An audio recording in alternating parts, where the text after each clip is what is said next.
Good morning to everybody.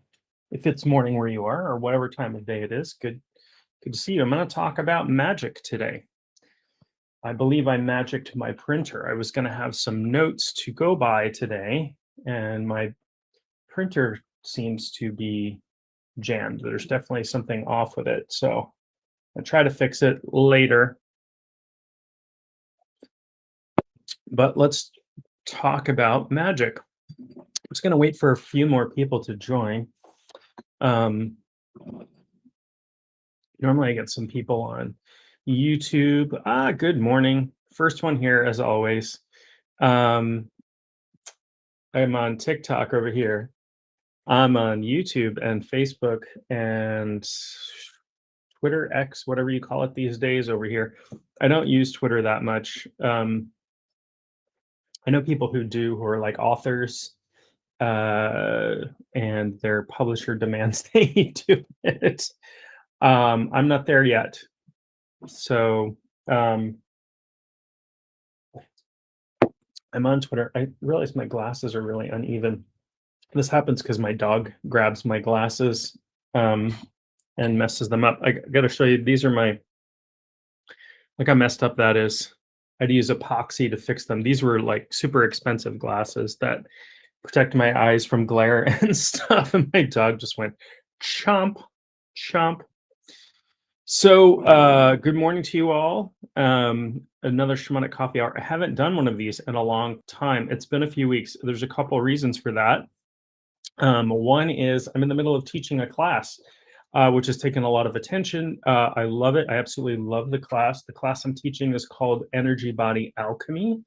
I'm working on a longer spiritual alchemy class. I can talk a little bit about spiritual alchemy. It fits with this topic well. This morning we're talking about magic, not stage magic, not Penn and Teller, or I was going to mention Doug Henning, but I'm guessing not too many people know who Doug Henning was. David Copperfield, David Blaine, Chris Angel, not that kind of magic. You're going to watch while you're driving your semi truck. Jeez, be careful. Oh my gosh. Please be careful if you're watching while while driving or operating any other heavy equipment.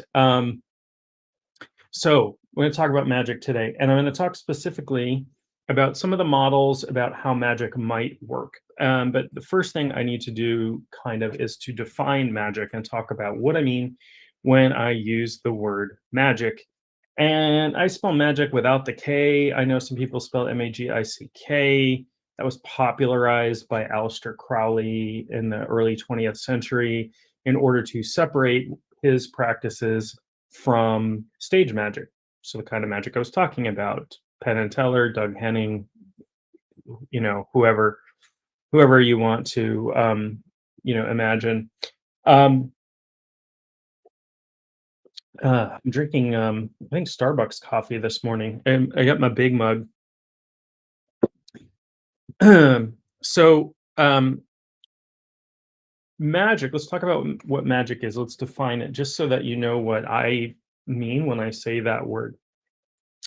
So, magic is using non-physical means to cause change. Change in accordance with will is what Crowley would have said. I guess it's Crowley. Some people say Crowley. I think it was Crowley actually. In accordance with will, and his definition of will is talking about magical will, but causing change. What do we mean by that? So there's two basic branches of magic. One is called thaumaturgy. These are Greek terms, combined Greek terms. Thaumaturgy is miracle work. That is what we think of often when we think about magic, causing some change in 3D ordinary reality to happen. And thank you for joining. Thank you for gifts. People are sending gifts. That's fantastic. Thank you. I appreciate that. So thaumaturgy means miracle work, means causing stuff to happen in 3D reality. The other branch of magic is theurgy, and that is frequently what we think of as mysticism or causing changes in consciousness to elevate the consciousness closer to. That means theurgy means God work, and trying to elevate the. Says swipe right to see more comments.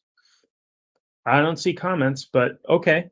Um, Theurgy is about elevating oneself to to be closer to God, to become enlightened, all of those sorts of things. So my definition of magic includes all kinds of stuff, stuff that people don't necessarily. If you see stuff moving around behind me, it's not magic. It's actually my cat. I should have called her Magic. She definitely causes changes in reality. Um, oh my gosh, she has decided, like, she likes knocking over lamps now. That's her favorite thing to do. Phoebe, what are we doing? What are we doing besides messing around behind me? So, theurgy is about elevating oneself, and thaumaturgy is about causing changes. Both things are magic. That includes a heck of a lot of things. Um, so that would include things like prayer, blowing out candles on a birthday cake and making a wish, um, performing a spell, ritual work, some forms of meditation, that sort of thing. I consider those acts of magic. My background is in shamanism, and I'm wearing a magical medal at this point, but I'm wearing it backwards for some reason. The reason is I put it on backwards. Um, Good morning. Good morning. Nice to see you. We're talking about magic, right up your alley.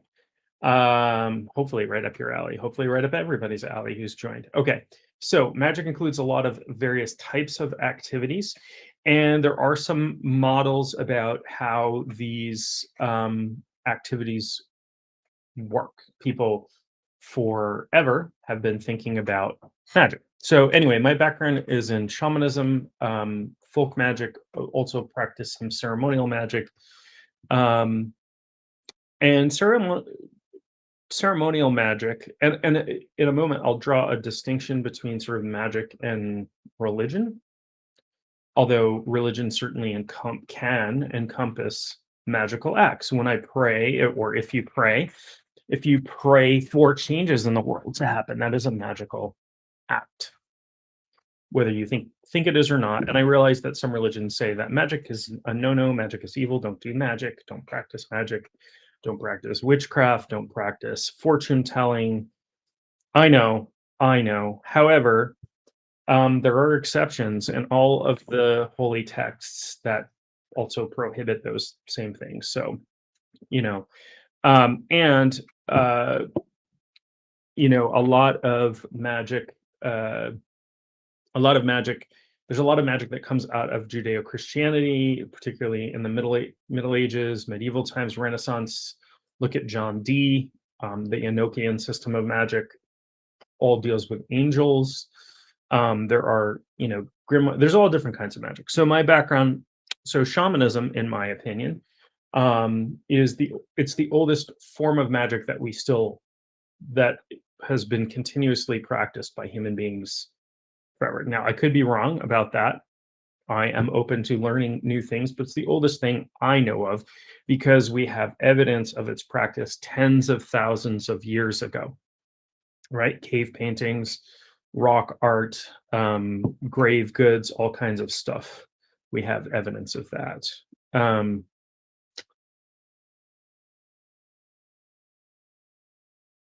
And someone thought their friend thought shamanism was witchy stuff and said, "I don't know anyone witchy like that." I said, "Yes, you do."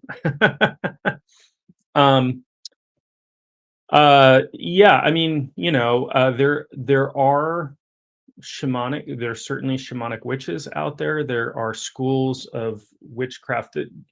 The term the term witchcraft is much harder to define than the term magic because it is frequently defined by people who are vilifying it as opposed to people who are practicing it. And it sometimes is this like huge umbrella term for folk magic.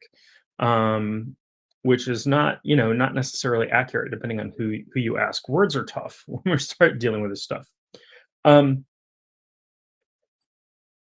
I want to draw a little bit of a distinction between practicing magic and practicing religion, and there's not much. But I heard this was an interesting a podcast I recommend is Jason Louv's podcast, Ultra Culture. He talks about lots of different things.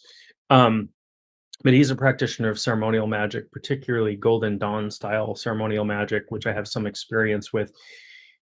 He said in this podcast episode, he was interviewing a woman who wrote a book on Santa Muerte, um, the saint, the Latin American,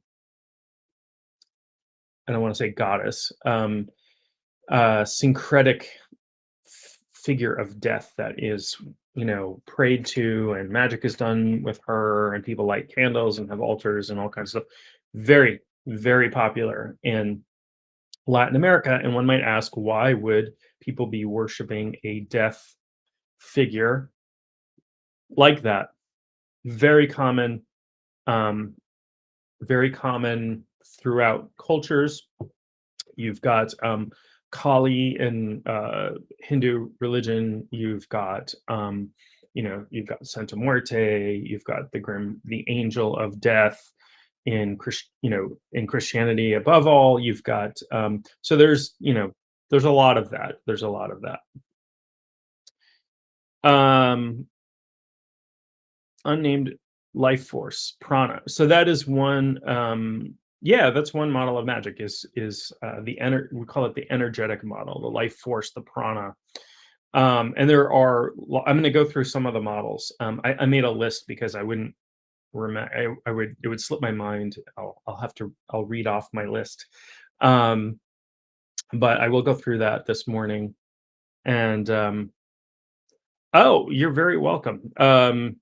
Unfortunately I can't, I definitely don't have time to do one of these every single day, but I try to come on like once a week. It's been a few weeks. It's been busy, busy, busy, and I'm teaching a class at the moment, which is, occupying some of my time besides my regular, clients and students.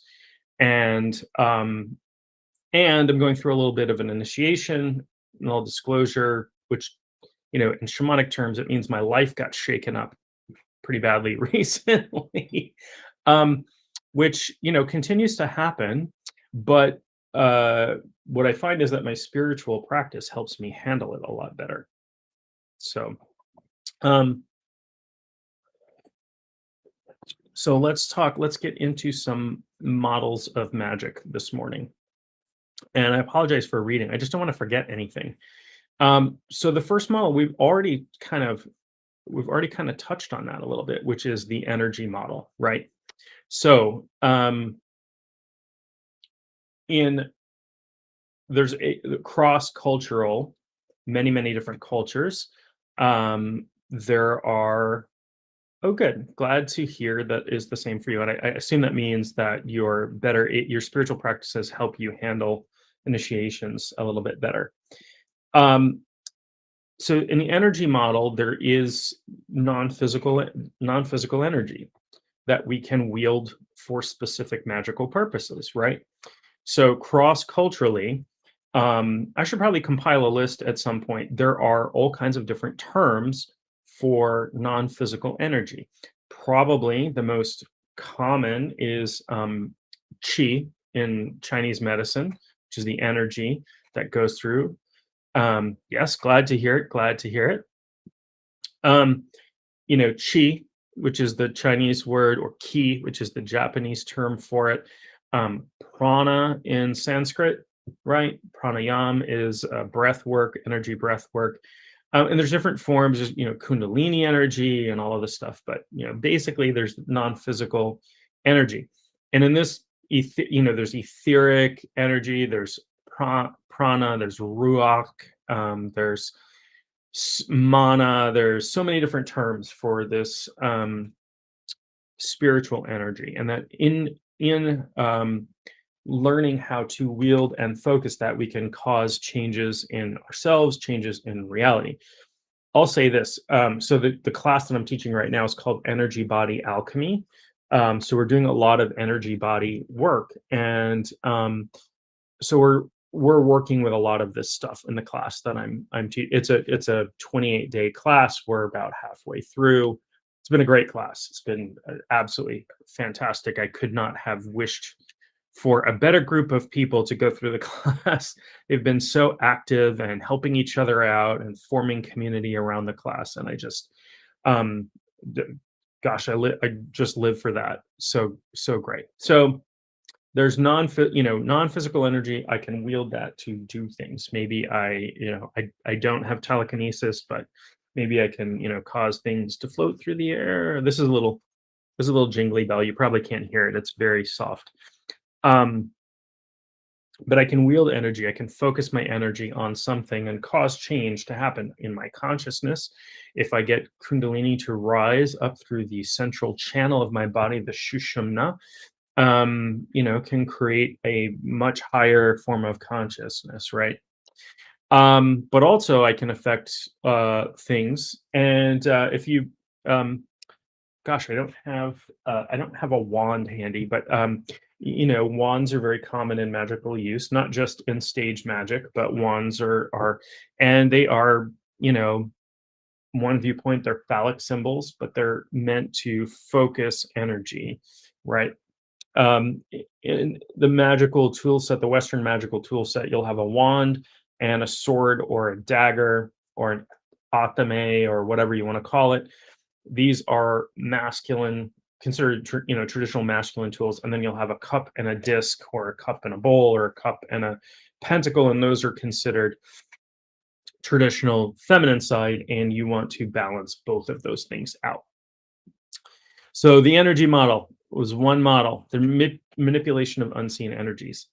The next model is pretty common as well, and this is the spiritual model, and this means that you are working with spiritual beings. You're working with intelligences that are, non-physical. So this could be working with deities, working with angels, working with demons, working with nature spirits, working with the spirit of your neighbor. I don't know, not probably not your neighbor. So non-physical beings working with spirits. Lots and lots of magic is based on this. Religion is based on this. Um, you know, uh, that is, that's the spiritual model. Very, very common, right? Shamanic work traditionally, shamans always work with spirits, helping spirits, tutelary spirits, helping spirits. The list of types of spirits is probably infinite, or as close to it. How do I view demons? This is a very good question. So, the word demon, comes from the Greek word daemon, and it just means spirit. And in Greek belief, there you had helpful demons and harmful demons, and that's sort of how they categorized both of them. So demons were spirits that you could get to do things for you. An angel, the word angel means, the Greek root of the word angel, which I don't particularly know, but the Greek word, it means messenger. So these were considered messenger spirits. And people had, that's my cat's tail. It's not well, right? I don't think she's a demon, although she has decided she likes knocking over lamps, which is not very. Say hi. This is Phoebe. Say hi, Phoebe. So anyway, demons. Let's talk about demons. So in ancient Greece, you would have a household demon, and that would be a spirit that watched over and guarded your house. You also had a daemon, a personal daemon, which was akin to your holy guardian angel or your inner genius, or lots of terms for it. Then Christianity came in and turned everybody's gods and goddesses into devils, right? So then the word demon became, oh, well, there were, God created these angels and then they rebelled and then they fell from heaven. And then this is my take. Your take may be different, particularly if you're Christian. Hello, good morning. Oh, thank you so much. I really appreciate that. What a lovely wish. I hope your coffee tastes amazing, and your day is good. What a beautiful wish. My love to you, and thank you for that. So anyway, Christianity came through, and all demons became evil. Right? If you had a household spirit that was helping you, nope, that's evil, because it wasn't based on their theology. Um, Same thing happened with you'll see a lot of like names of demons um, from Christian texts, Christian grimoires are actually gods and goddesses from older religions, Canaanite religion, um, uh, Mesopotamian religion. All of these things, right, became demons. Now, they're they're there's this trend. We have this expression in English, the devil made me do it, right? When I do something horrible, that's deflection of responsibility, right? Oh, this external being made me do that. Now, are there are there spiritual entities out there that can cause harm to humans? Absolutely. Are there beings that sometimes, what we call possessing beings in shamanism, that come in and cause illness or harm and they sort of attach themselves and feed off us? Absolutely.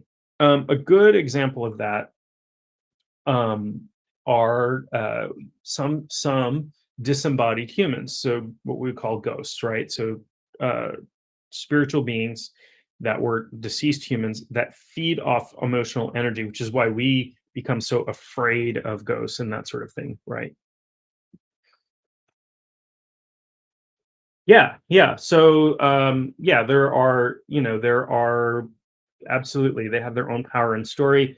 There's a lot of sort of Western medieval magic. So in the Western Christian world, we have our demons. In the Western, I guess, Islamic world, they have the jinn. Many people scared of jinn, but jinn aren't necessarily evil. They can be harmful. They're very powerful spirits. Um, just patting my cat. She wants. She's checking you out. Um, the jinn, very powerful spirits, spirits of smokeless fire. Every culture has these spirits that they're afraid of because they're powerful. They're powerful, but they generally, aren't just going to come after. So it is fun to have it's fun and nice and makes us feel good to have to blame our problems to on other than ourselves, right? Other than, look, I really screwed up, or look, I haven't done my shadow work and I am lustful and I committed the sin of adultery or whatever it is somebody did. Devil made me do it, right? Jinn can heal. Yes. Yeah. Jinn can heal. Jinn, they're just very powerful spirits. And ascribing, taking a black and white view of any spirit is often a mistake. The spirit is evil. This spirit is good, right? Read your Bible. Angels do stuff like destroy entire cities, right? So okay, we could, if we want to take the pure black and white view, they're doing the will of God, and so therefore everything they do is good, including killing every man, woman, child, pregnant woman, whatever, in an entire city, or destroying all life on Earth except for one family and a handful of animals, or whatever the story is,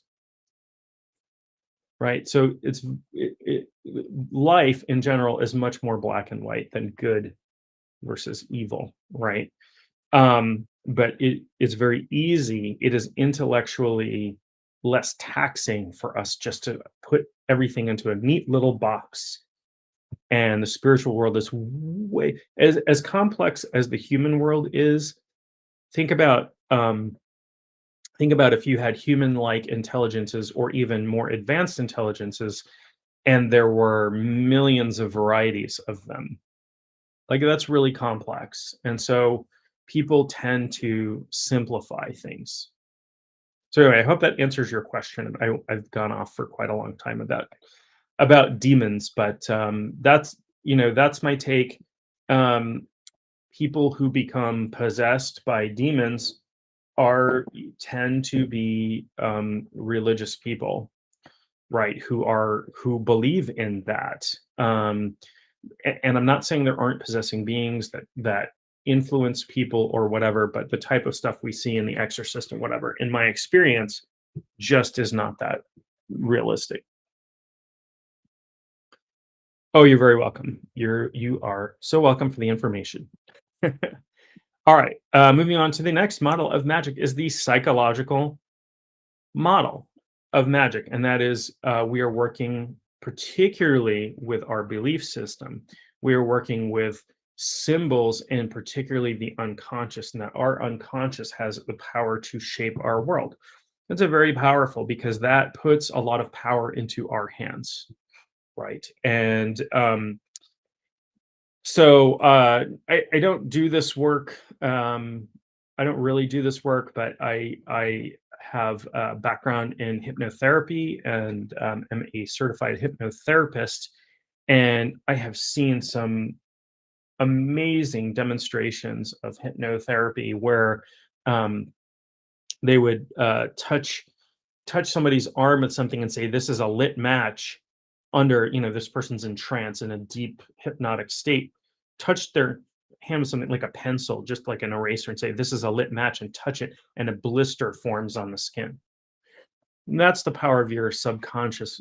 Your subconscious is so powerful, but we don't know because it's subconscious, right? Your unconscious mind is, it's a good metaphor for your conscious versus unconscious mind. It's like an iceberg. Your conscious mind is the little tiny bit that's sticking above the water, and 90%, but it's more like 99.999% is under the water.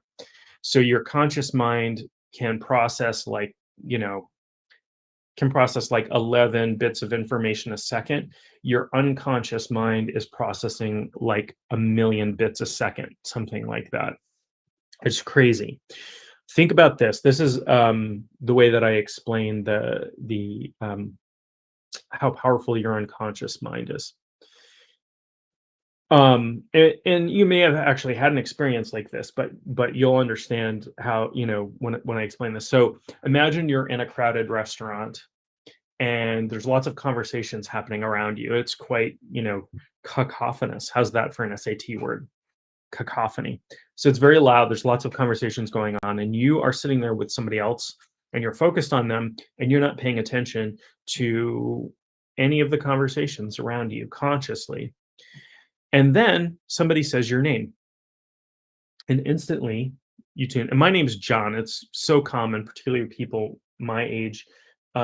Happens all the time. I'm walking through a mall or something. Hey, John, and I'll turn around, and it's not for me. Um, Somebody says your name and instantly you tune in on that. How could you do that if some part of you wasn't listening to every single conversation in the room, parsing out the information that was important that you had to pay attention to? This is my wand today. It's my cat's tail. She's got the fluffiest tail. She's very, very soft too, which is good. You're fluffy, soft, and cute, which is good because when you break stuff, I can forgive you easily. Um, so your unconscious mind is incredibly powerful and it does things without you thinking about it, like keeping your heart going and keeping your food digesting and healing your body. You know, and it's more than just the processes in your brain. Okay. So there's this psychological model of magic.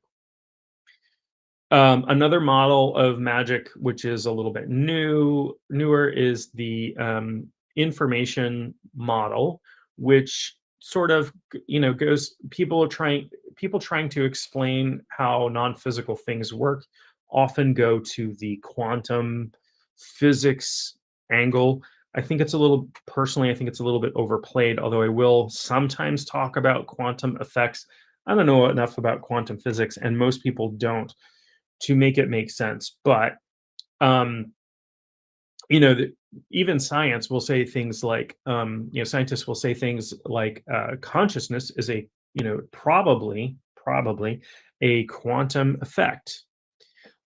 Why? Because they can't really explain it. It's very, very hard to understand what conscious. Look at Phoebe buffing. You can't see. I'll move from this. Oh, she's gone. She's gone just like that. She disappeared. Consciousness seems to be non-local. Consciousness is not like we feel like it's centered in the brain. But one model is that the brain uh, is like a transmitter receiver, like a two-way radio set, where it's receiving and transmitting consciousness. Okay, and that's the information model plays on that, in that the universe is energy and information, and we're working with information on a quantum basis. And the last model I'll talk about, and then I'm going to talk about how some of the principles of magic work as well, is the chaos magic model, which is it's kind of a meta model, in that it borrows, and this is more how I work as well. Although I don't particularly call what I do chaos magic, but we borrow from all of these different models, right? So I will do some energy work, and I will do some, deity work. Here's a little statue of Odin with his two ravens and his two wolves and his spear, Gungnir. So I do a lot of work with, particularly with Norse deities, but also with Greek deities. And so I do a lot of spirit work. I do a lot of energy work, do a lot of work with my consciousness, probably some informational work as well. So a chaos magic model will use whatever works. But basically, that's, if I had to boil it down to one sentence, is do whatever works, right? So let's talk about some of the theories and ways that magic might. Those are the models of magic, right? So energy model, spiritual model, and there may be more. There probably are more, but those are some basic ones. And some people agree on those and take them for what they're worth. Just something to think about, anyway. Um, let's talk about some of the models of magic, types of magic, but how magic works. The first one, and probably one of the most common, is sympathetic magic. Sympathetic magic is works on the principle of similarity. This says that things that resemble one another can influence one another. Like affects like, right? So um, I've got a little, again, a little statue of Odin here. And if I do work with this deity and use this statue as a uh, place of focus, as a way to alter my conscious, as a way to contact the spirit, I know this statue is not the spirit, but it helps me to connect. Connection is going to be a really important concept here, right? How do I make connection with what I'm trying to do? So, like affects like. Um, Another example that is sort of, popular culture type thing are, voodoo dolls, right? Also known as puppets in different traditions, where I have a doll that represents somebody and I'm doing magic on them. And people think of voodoo dolls, often think of like, I'm sticking pins to cause problems. That is one use. But puppets or voodoo dolls can also be used for healing, or to wish luck on somebody, or for defense. There's a really great technique of reflect. If somebody's doing baneful magic on you, cursing, throwing stuff at you, you make a puppet of them and empower that and imbue that with their spirit and whatever, and then place it in a coffin-shaped box that is covered with mirrors on the inside. It's a mirror coffin, and that reflects the magic back. So, again, this is a type of sympathetic magic. So it is, in sympathetic magic is super common and super across cultures. If you go to a Christian church, there's going to be a cross in there. If it's a Catholic church, there's going to be a crucifix in there. If you go to, you know, um, a temple, there may be statues of gods or goddesses, and they're, worshiping them, and you know, all of that sort of thing. So um, it's all sympathetic magic, right? So another form of magic is called contagion magic, and that is really common as well. Contagion magic means that things that have been in contact with each other previously have a connection. This is why don't give out pieces of your hair or fingernails. But these are very common, like forms of hexing are, taking something from somebody's body, like hair or saliva or fingernails, and doing magic on it because it has been in contact, so it has that connection. Um, the I have a candle somewhere. The light of the candle was blessed by the Dalai Lama. So somebody had a candle, the Dalai Lama blessed the candle, blessed the light of the candle, not the candle, but the light of the candle. Then that candle was taken and lit other candles, right? And so that passes the blessing on, law of contagion. Think of it like passing on the flu or passing on a cold, right? I was in contact with this, therefore. So very often, so I have a wand, for example, that's made out of 5,000-year-old bog oak, right? So that has been around for a long time, picking up the energy of that area, um, that sort of thing. So this is about um, absorbing the energy or the vibration or the pattern or the spiritual reality, and therefore is, makes that connection. Another another another form of how magic works is called the law of names. So this says that naming something, names are very powerful, right?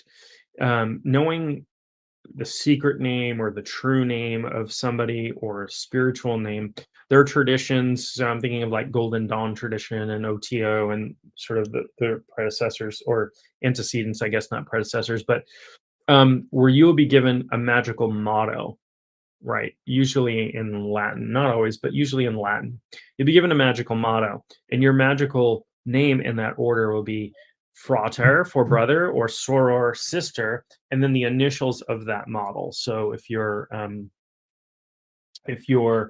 uh, motto began with the letters, A, C, V, Q, or something like that, you'd be frater AVCQ, because you don't give out the actual motto to others other than in ritual that's inside the temple where you have been initiated and everyone else has been initiated, but that carries power. That name imbues power. Hey, say hi, Phoebes. Phoebe says hello. Phoebe says hello. um um right, so somebody says your name, you pay attention. So again, if say they're in some forms of Judeo-Christian magic, there are 72 names of God, right? So people think of Yahweh or tetragrammaton, but there are lots and lots of names of God to use for different various purposes, right? um in Norse, for example, Odin has at least 75 different names or titles, monikers, what have you, epithets, attested to, um, attested to in the literature, so written down. So who knows how many more he would have had, right? So,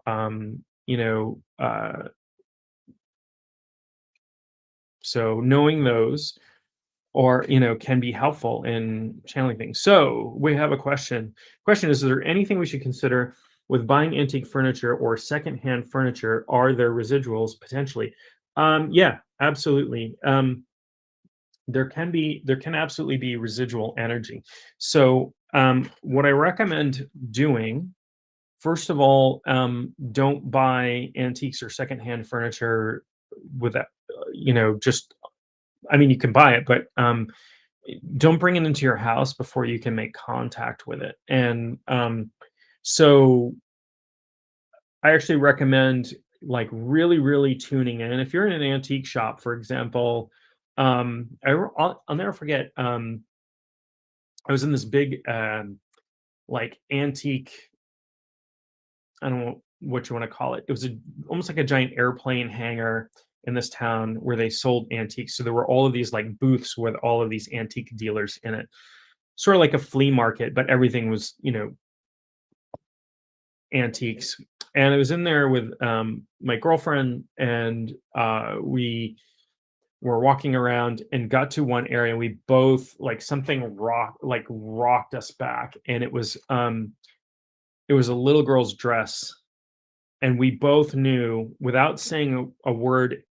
We both like backed off from this dress, and we're like, somebody died wearing this. We both knew that intuitively. So I highly suggest you'll know if you tune into your feelings, really pay attention to what's going on before you purchase something or before you bring something into your house. um there can definitely be a lot of like energy attached to that. If you're really worried about something, you can do a cleansing on it. But I'm a little bit careful up front before I bring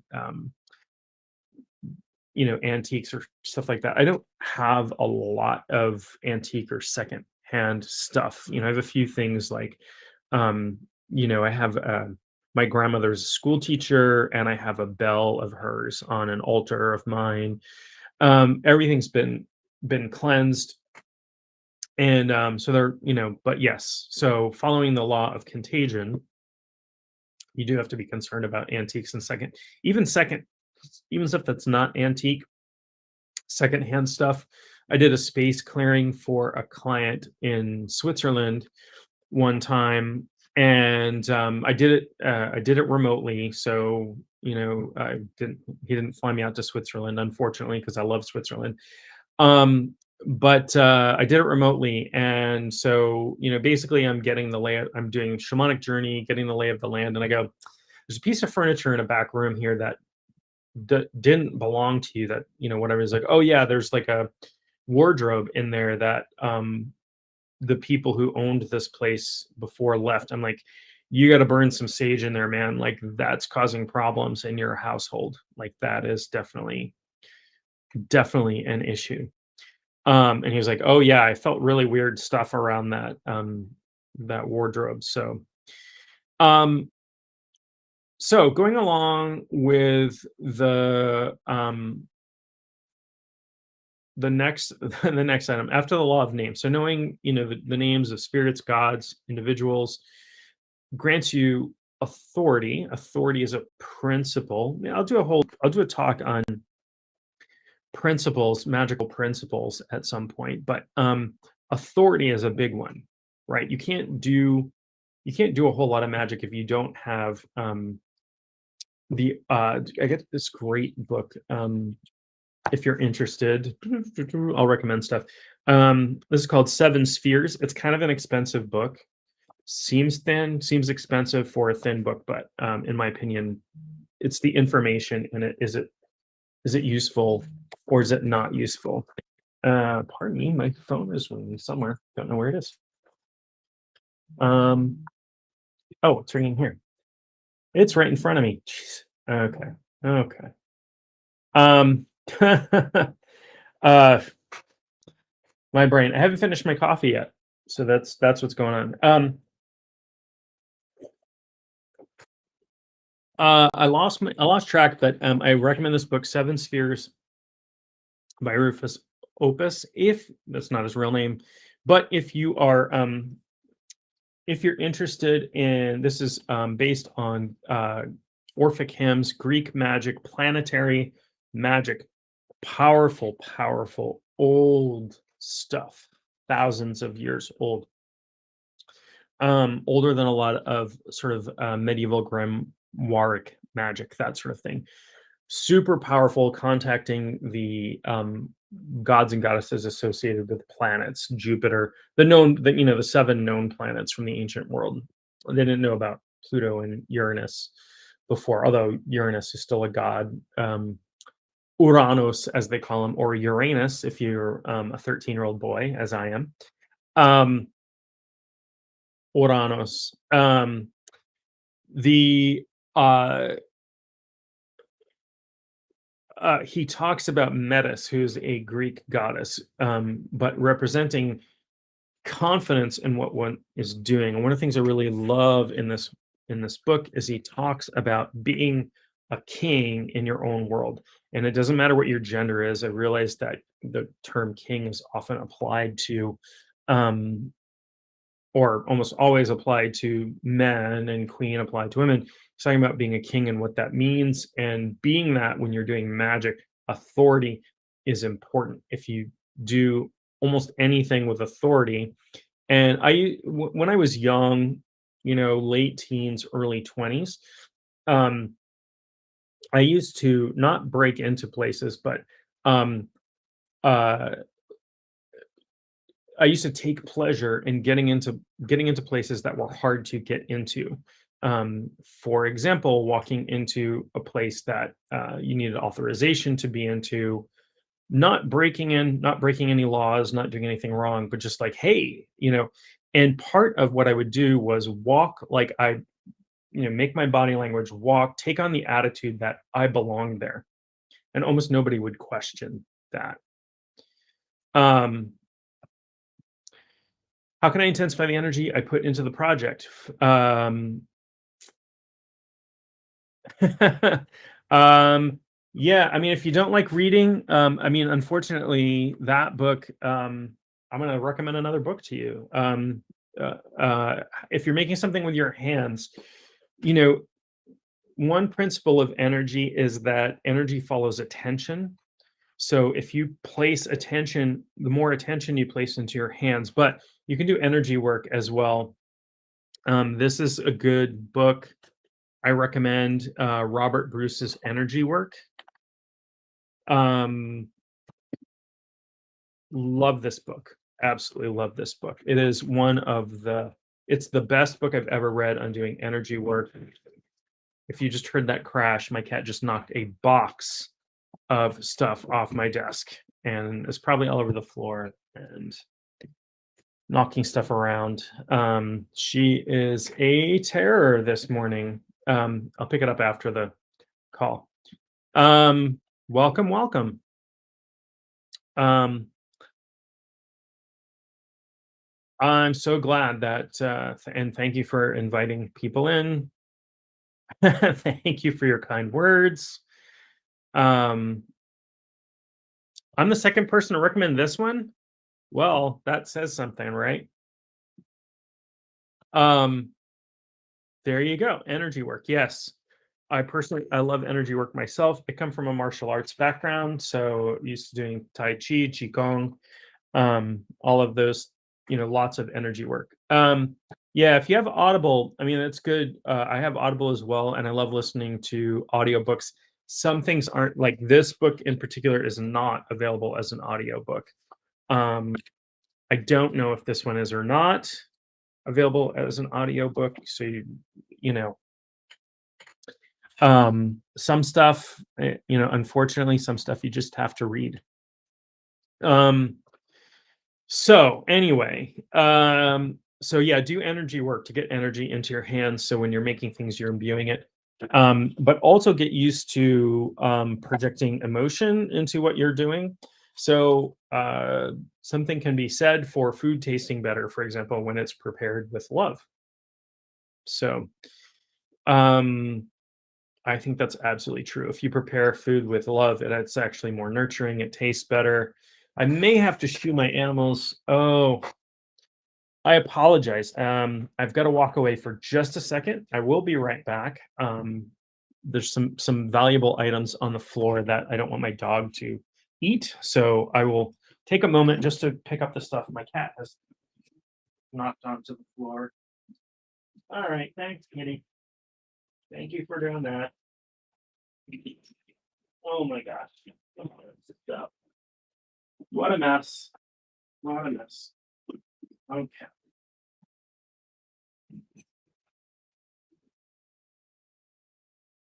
Oh, Lord, you made a mess.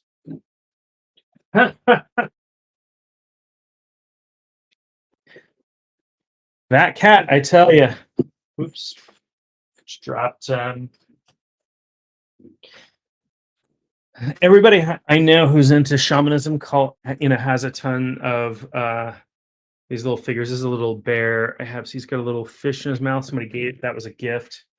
Most of the stuff, or a lot of the stuff I have is a gift. Probably most of the stuff I have, little figurines and whatnot. So I'm moving. Obviously, I'm in a new space. If you've tuned into this before, oh, Phoebe is crazy this morning, and she was crazy last night. I let her into my room. She was meowing at about 3 in the morning. So I let her into my room, and she knocked my lamp over, and then she came downstairs and knocked a lamp over down here. So I don't know, maybe she's not getting enough attention for me or something. So, all right, on to the next law. So the next law is the law of words of power, magical words, abracadabra, right? There is a story that abracadabra means in Aramaic, or it comes from the Aramaic term abrahab. I'm not going to be able to pronounce it correctly. Comes from the Aramaic phrase that means I speak as I create, or I create as I speak, right? So what I speak comes into being. I don't know that that's actually true. Um, sounds sounds good, and there are magical emblems using the words abracadabra or abrahadabra.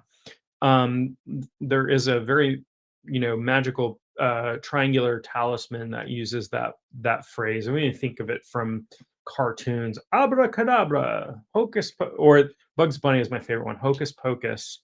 Hocus pocus, interestingly, I think comes from jugglers and stage magicians from medieval and Renaissance times. But there are lots of words of power. You think about, if you're in church, you say Amen, Alleluia. Power. These words carry power. They carry connection to the past. There's such a thing as an egregore. I'll talk about egregores in another talk at some point. But very frequently, words, the Hebrew language is very mystical. They're very powerful keywords in Hebrew. Lots of power around words and language there. Language is particularly very magical. If you think about our ability, I can communicate ideas to you all over the world, right? Um, Using just my words.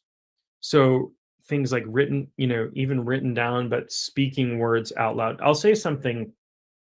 I will say something that you know, certain incantations, prayers, petitions, things like that are meant to be spoken out loud as opposed to internally or written down.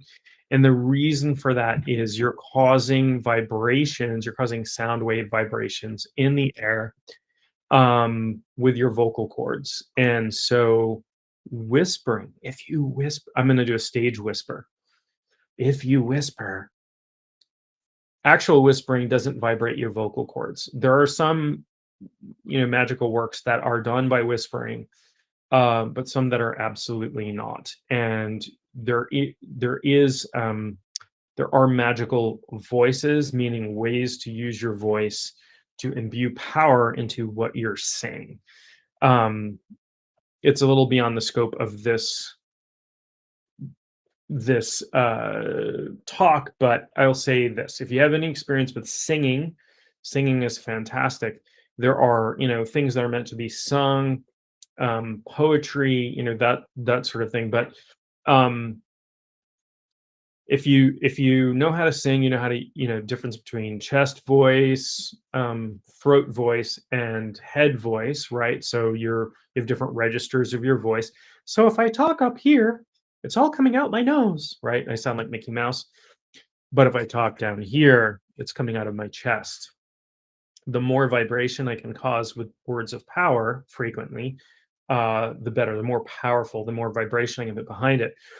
So if I'm doing something that is a chant or an incantation, I am going to use specific tones. I'm going to try to vibrate my chest, throat, and head at the same time. There are ways of doing that. Find a voice coach if you are really interested in doing that. There's also throat singing that is common in different cultures. You see it in Tibet, in Nepal. You see it in Mongolia. You see it amongst the Inuit people, and some other cultures. There's this throat singing that happens where multi-tonal, you can make multiple tones by resonating in different chambers in your body. So in your chest, your throat, and your palate. You can do things with your tongue. But check it out. Tuvan throat singing is pretty cool. Check that out. But it's magical, and there's reason why that Tibetan, that low chanting is done. They're causing specific vibrations in the air to happen. So, words of power. Um, Principle of association. Already talked about sympathetic magic, and you know specifically what that is. Things that are like are have similar qualities, similar principles, similar outcomes. If I'm doing candle magic, for example, I'm going to pick a color of candle that reflects the magic I want to do. If I'm going to do love magic, I'm going to pick red or pink candles. If I'm doing money magic, at least in the US, I'm going to use green candles, or I might use gold, or what have you. Um, if I'm doing, purification or defensive magic, I might use blue or white candles, or some combination, because those colors mean those things to me. In different cultures, they might mean something different. So, for example, in some places in Asia, the color white is a funerary color. You wear white to funerals, so you probably would not use that. Um, in that cultural context. So the principle of association. Um, and then an important one. Oh, I don't have that book close by. I'm moving all my stuff around at the moment. Uh, Principle of correspondences. So there's the Hermetic axiom that comes from the Emerald Tablet of Hermes Trismegistus that says that which is above is like that which is below. So as above, so below. As within, so without. So this says that there are harmonious correspondences between things. You can get huge encyclopedic books of correspondences. So if I were going to do oh, you like candle magic. Awesome. I could probably learn some candle magic from you. I've done candle magic, but I'm not definitely not an expert in it. Um, so if I were going to do if I were going to do some magic that to invoke the spirit of Jupiter, right? The god Jupiter, associated with the planet Jupiter, but also the god. So I would do that magic on a Thursday, because Thursday is associated with the god Jupiter. We get the name so Jupiter, interestingly, god of sky, god of thunder, Thor, where we get the word Thursday, Thor's day, also a god of thunder and a god of the sky.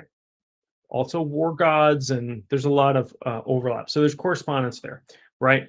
And I would use colors associated with Jupiter. So particularly, there's different colors associated with Jupiter. I would use colors associated with Jupiter.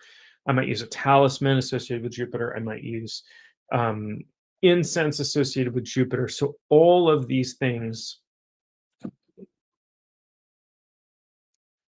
Oh my gosh, more destruction going on in my house with my cat.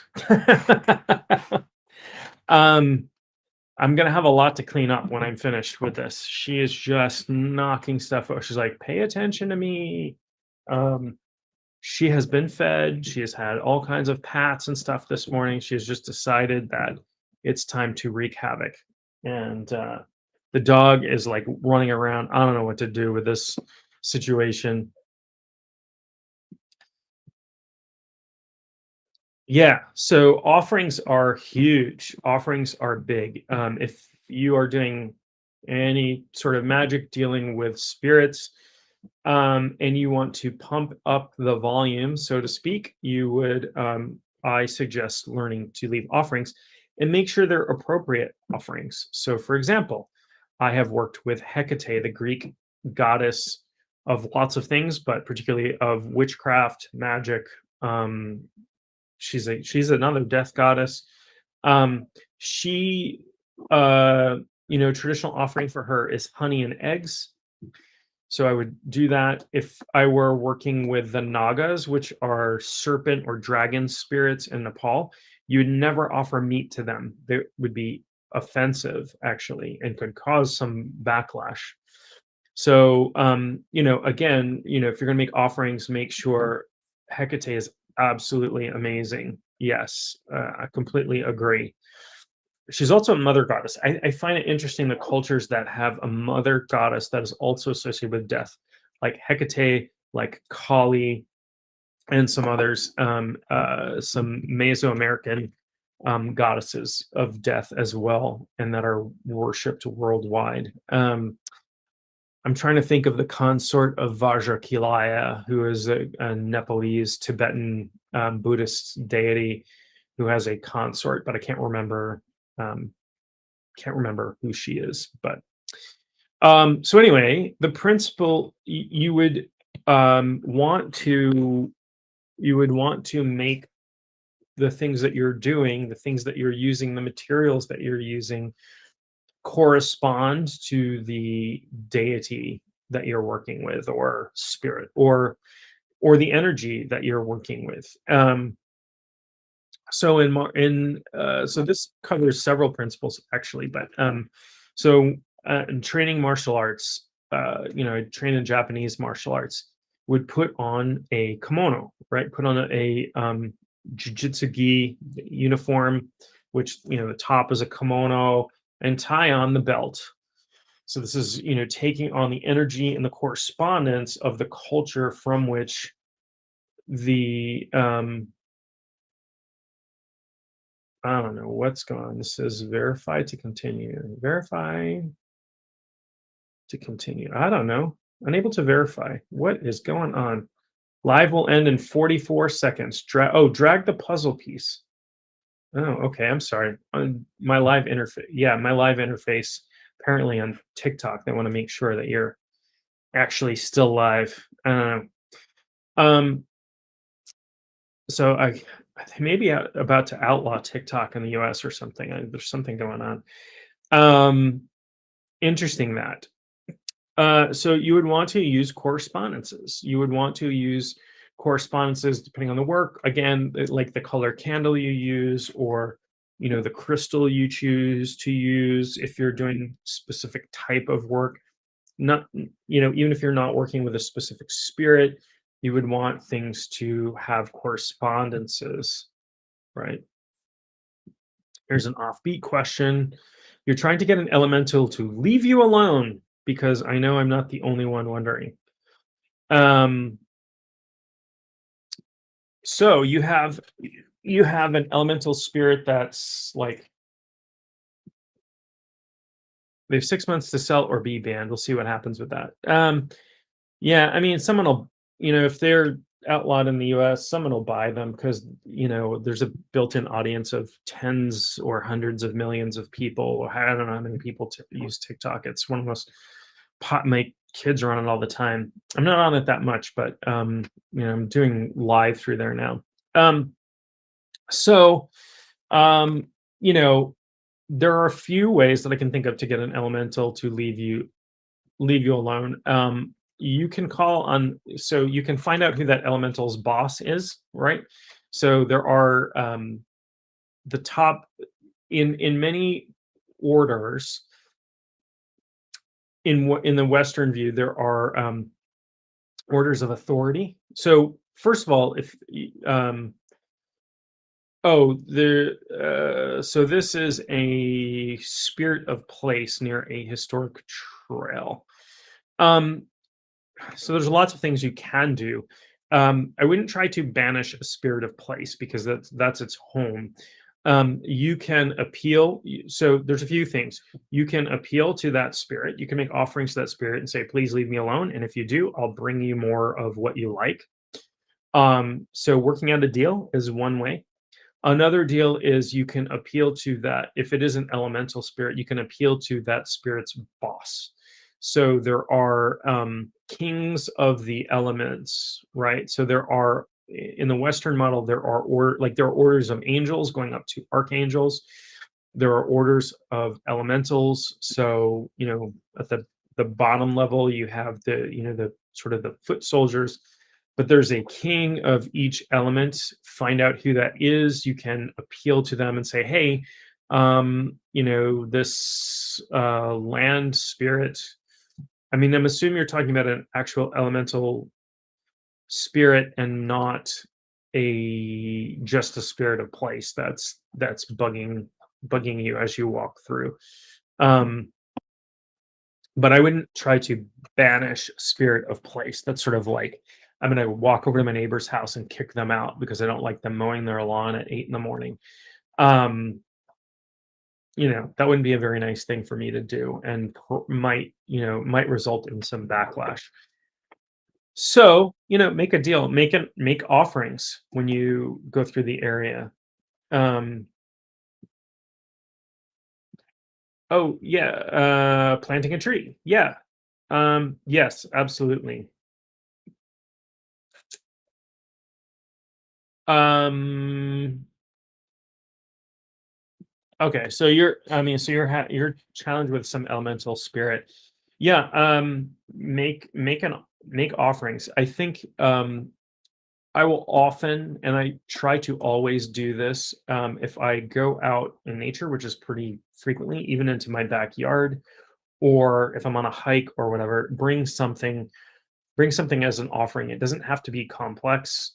It can be. You can planting a tree is a great offering as long as that elemental, that's what they want. Um, but try to make a deal. But if you ever make a deal with a spirit, don't try to weasel out of it. That's really bad form. So, um,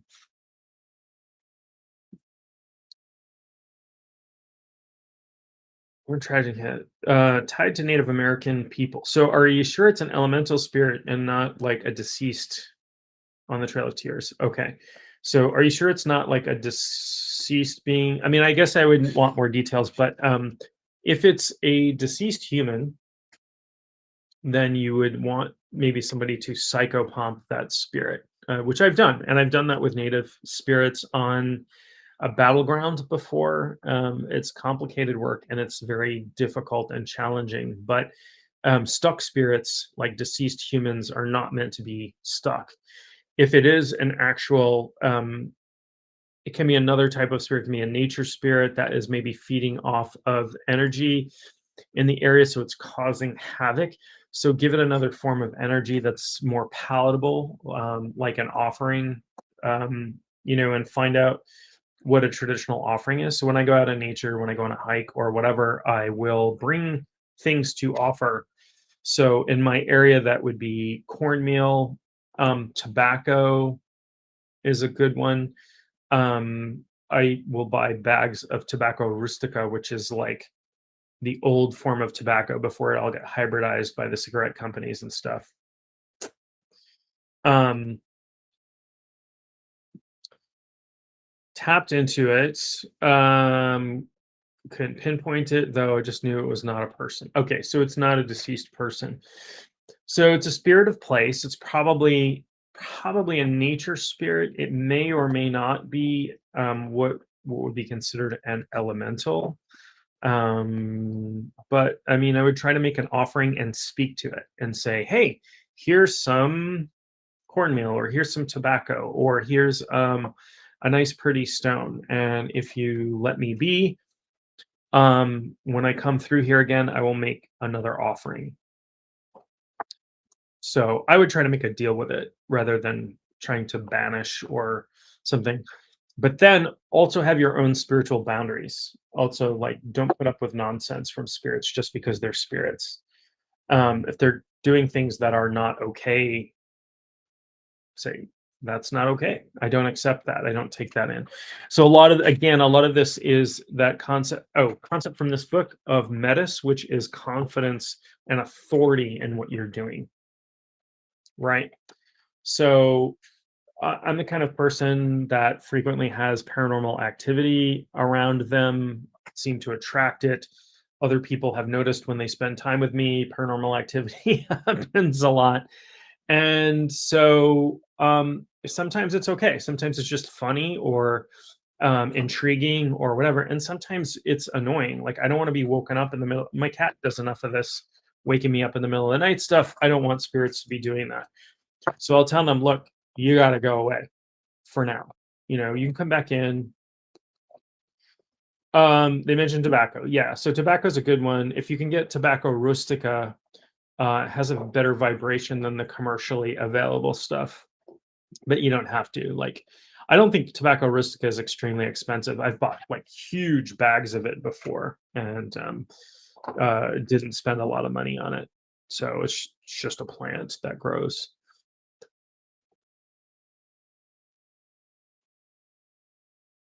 Oh, no, no worries, no worries. Oh, you need more coffee? Yeah, me too. Here's my coffee. Um, so I need to wrap for the day. Um, but it's been fantastic.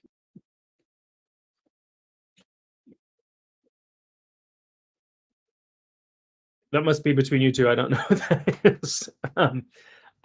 Yeah. So the spring equinox is coming up. That's a powerful time. We also we're close to where I am. We're going to have a full solar eclipse happen in April. It's going to traverse the U.S., but it's going to come up through Maine, where I am.